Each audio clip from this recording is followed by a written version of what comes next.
제03화 장애인 학대 정확한 규정 없어 정부 수수방관하는 사이 반복되는 시설 문제. 박 관장은 계속된 문제 제기에도 꿈쩍하지 않던 동향원 운영자들은 이번에도 아무런 문제 없이 넘어갈 수 있다고 생각할 수도 있다며 동향원 문제 해결에 정부기관의 관심과 강도 높은 수사가 필요하다고 거듭 강조했다. 장애인 학대 범죄에 대한 명확한 정의 규정하고 금지 행위로 명시해야. 토론자들은 이러한 장애인 학대 피해를 예방하기 위해 범국민적인 장애인 인식 개선, 지자체와의 유기적인 연계, 장애인 학대 범죄에 대한 정의 규정과 법적 근거 마련, 학대 가해자 처벌 강화 등을 제안했다. 이면 대리는 장애인에게 빈번하게 발생하는 횡령, 준사기, 명의 도용 등을 장애인 학대 범죄라고 정의하고 이를 장애인복지법에 명시하여 금지 행위에 포함시켜야 한다고 설명했다.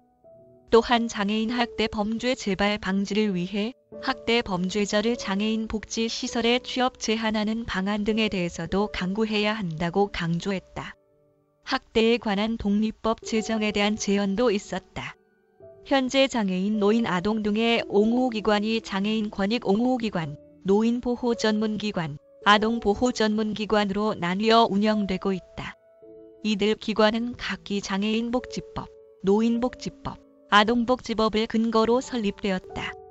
김용득 성공회대학교 교수는 장애인, 노인, 아동 옹호기관의 특수성이 있지만 학대에 관해서는 이 세 분야를 아우를 수 있는 법률이 마련되어야 학대 문제에 대한 전문성과 지원 체계가 제대로 마련될 수 있을 것으로 보인다며 개별법 제정의 중요성을 강조했다. 장애인 권익 옹호기관 종사자 처우 개선과 장애인 학대 예산 책정 이루어져야. 조현식 강원장애인 권익 옹호기관 팀장은 학대 피해자 지원에 대한 지자체 인프라 구축과 지원도 중요하다고 강조했다. 서울은 600여 개의 장애인 복지 시설이 운영되고 서울시가 지정한 11개의 공공병원이 운영되고 있어 긴급 상황의 학대 피해자의 의료 지원이 가능하다. 그러나 강원도는 장애인 종합복지관 7곳, 도장애인 복지관 3곳, 장애인 자립지원센터 5곳으로 연계할 수 있는 복지 자원이 상대적으로 적고 이를 메울 수 있는 지자체 지원도 부족한 상황이다. 조 팀장은 강원도는 지원 체계가 매우 열악해 피해자가 학대 피해를 받고 있어도 학대 현장을 떠나지 못한 채 가해자에게 협조를 구하는 상황도 발생하고 있다며 지금 당장 학대 피해 장애인의 피해 회복을 위한 직접 사업비 책정과 쉼터 확장부터 이루어져야 한다고 강조했다. 현실적으로 장애인 권익 옹호기관에서 일하는 종사자들의 처우와 예산 부족부터 해결되어야 한다는 목소리가 컸다. 장애인 권익 옹호기관은 중앙 1곳, 지역 18곳으로 총 19개가 운영되고 있는데 중앙은 5인, 지역은 4인으로 운영이 된다. 이들은 상담과 사례관리, 사후 모니터링까지 맡고 있어 업무가 과중하다. 업무 과중으로 퇴사율도 높다. 상담사가 계속 신입사원으로 채워져 업무 효율도 담보할 수 없는 상황이다.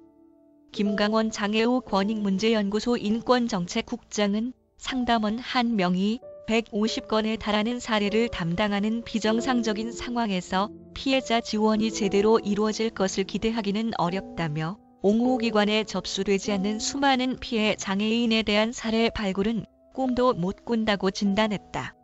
이날 참석한 전국 장애인 권익 옹호기관 관계자들은 문제의 해결은 정부의 관심과 예산에 비례한다며 장애인 학대 피해에 대한 관심과 그에 따른 예산 책정이 이루어져야 한다고 한 목소리를 냈다.